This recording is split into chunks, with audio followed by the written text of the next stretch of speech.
give you an idea of the scale and how big these events were. They were pretty massive. These are little walls we created, and each one of those screens is monitoring various hashtags for their different cars. And you can see how they kind of animate around like that. And each piece of content on there is from a person out there. They were being aggregated from all over the world. That was on stage there. So people would get an idea how big that was too. It was pretty monstrous setup that we had.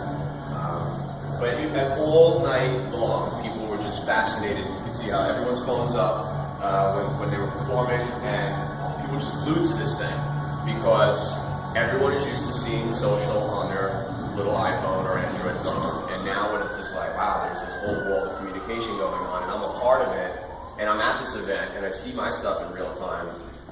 It's a pretty interesting phenomenon. Were there any surprises, like either in the development of the software or at any of these events, either positive or negative, that just was something that you completely didn't expect and had to change course, or did this pretty much go according to plan? Nothing goes according to plan. Ever. The biggest things that I say that don't go according to plan. Things like, this is a perfect example of one. We were hired by Express to do their spring fashion show last year, summer spring fashion line, down in Miami Beach.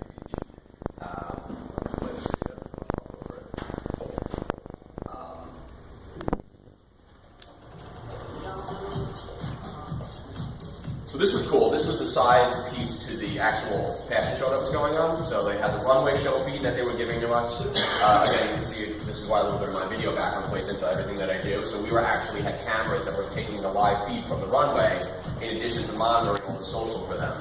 So as people... Is that separate from the legal software? Or yeah, it's completely separate, yeah. So people were sitting there, and you had all the media there and everything, and they were all talking about the new designs and whatnot, and all the stuff. It's like the backdrop of the fashion show, that all the social content's going on at the same time the live show's going on. But it was in Miami Beach, and it's 100 degrees down there. So we didn't take into consideration that this video wall is running all these panels, and has the computers behind it driving all this, gets very warm. So all of a sudden, it's like giving us all these warnings. It's like overheating, this, that, and it's like, oh my god, if this thing goes down, we're going to die because it's like a core piece of the fashion show. But it ended up being okay. But yeah, that was a little nerve-wracking. Plus, sand got in every crevice of every computer that we had. So that was another annoying thing that we didn't plan for. So we would definitely do it differently next year, or this year.